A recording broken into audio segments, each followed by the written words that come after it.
Okay, and now Shirley Miranda Parrish, who has been a teacher fellow for us for the last 3 summers, as well as a UCSD computer science engineering grad,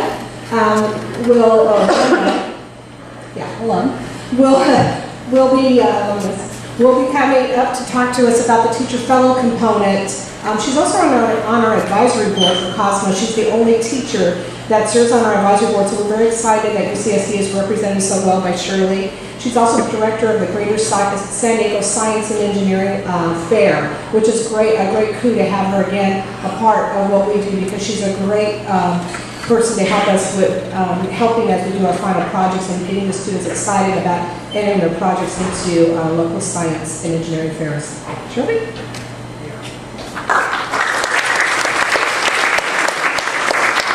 If I talk without this at this level, is that okay? Okay.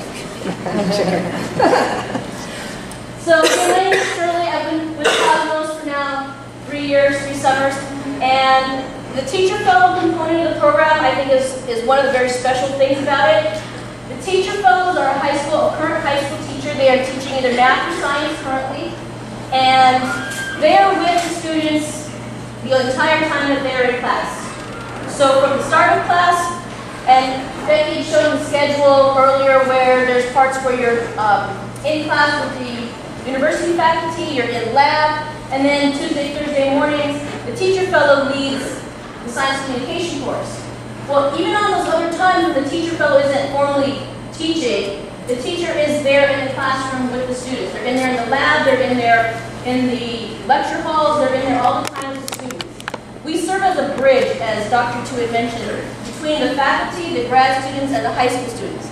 Because while we love our faculty and they can be great and wonderful resources, sometimes they have a little hard time communicating with high school students.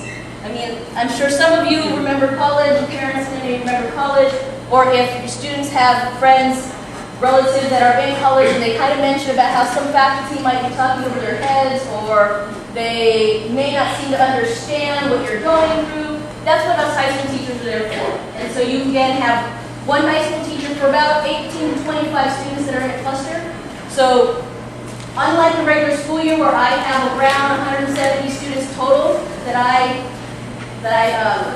teach, I have about 20 students over the summer. And it is a great opportunity for me to know the students and for the students to know me. I've had students in the past that have come to me asking for letters of recommendation for scholarships for colleges, that kind of thing. And they've also gone to the university faculty to ask for recommendations. There's not that many students out there that can do something like that. As far as saying, here's a teacher that can talk about my leadership outside of my, the teachers that are in my school. When you ask for teacher recommendation and they say, okay, what school? And it's the same school, well, it's sort of a given that you can ask the teacher at your school for a letter of recommendation. To ask somebody from another school because of an academic program like this is extremely valuable. And believe me, I've read applications and recommendations for different things from the different boards and whatever that I sit on, and it does stand out a lot more. If you have teachers that are really interested in, and I don't know if there's any teachers here today, but if you have teachers that you feel that might be interested in being a part of this, because just like the adventure that you'll go on by being part of Cosmos, the teachers get along on the ride as well, which is a lot of fun. I can live vicariously through the students as far as different activities. I get to go on field trips with them. And as a teacher, especially with the way that our budget is nowadays in California, it's not as easy to do those kinds of things. So it gives the teacher a lot of ideas to carry into the classroom. So for example, the cluster that I've worked with the last several years is the computers in everyday life. And in there, the last 2 years, we've done sort of like a robotics type project. Students get a circuit board, they program it to do things, and ultimately some of them have their own, they make their remote controls, and then you have these little vehicles that are running around. That was nothing but circuits and boards and little lights that blink that sat there on the table until they put everything together. And it's not a kit that you could go and buy at a hobby store and you say, plug in this, plug in that, and boom, it goes. This is something that they are literally making from scratch. And now, because of the experience that I've had with Cosmos, I've tried to replicate that in my own classroom at my school. So now my school for the first year has a robotics type program. So I brought back, and I know several other teacher fellows have done the same sort of thing, where we brought back our experience from Cosmos to the classroom.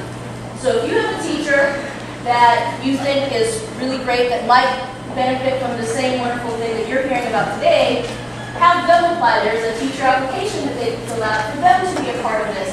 And again, help spread that excitement. Because maybe you get in and maybe two of your other friends get in, or you go to different Cosmos sites, and you and your friends compare notes and say, well, gee, you know, UCSD had this, and Santa Cruz had that, and it would be really cool if a teacher could get together and put something together like that for us here at our school. So that's one part of the experience that the teachers get to go through. Again, there's a science communication course, and it's briefly mentioned on what we do in there. And ultimately, it's all about communicating to somebody else your ideas. You can have the best idea in the world. If you can't share it with somebody else, it's useless. It's not going to make you any money. It's not going to better the world. It's not going to do anything. So the science communication course, while all of our students are great academically, and obviously they were able to communicate to some level of degree to stand out, to get accepted into Cosmos, we want to further that. We want to make sure that when they get to things like the Nobel Laureate event, that they can comfortably talk with Nobel Prize winners.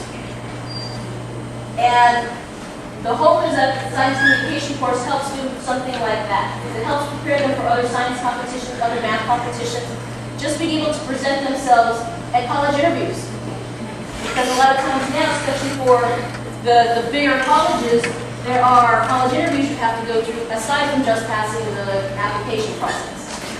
So I really hope that everybody considers applying, doing their best, taking the time to really write the essay as thoroughly as possible. I personally don't think of them as full-on essays because to me, 100, 200 words, that's just trying to distill down really what you're passionate about. Because to me, an essay, if I ask my students to write an essay, that's like 3 pages. You know, so, you know, to answer a prompt in about a paragraph or 2, you need to be concise and you need to be passionate. And that's what we're looking for. And I hope that you as students consider asking your teachers. And I know some of you have teachers that you don't necessarily want to hear from in the summer. And you would like to avoid, you can't wait till fall and spring are over so you're not dealing with their classes anymore. But you also have teachers that have hopefully made you interested in math and science, and that's why you're here.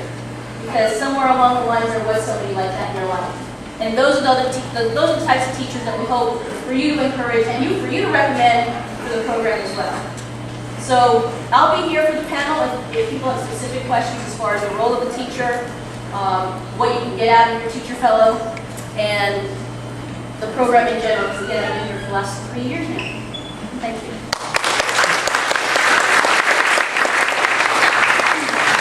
So now we get to the part which is one of my favorite parts of what we do with our open houses. We have our alumni panel, and for the first time, we're doing a alumni parent panel as well. So a couple of things. We're going to be breaking up. If you want to stay for the parent panel, that we'll also have our resident dean and our veteran teacher fellow advisory board member will be in this room. If you'd like to go to the alumni panel, where we have 7 of our alumni from last summer and also 6 from last summer, 1 from the year before, who's now here at UCSD, then you want to go out into the next room in 104. So you can decide which one you want. We have plenty of room for both. I hopefully will encourage that the students will go over there and listen to what the other students have to say, and then the parents can go either way.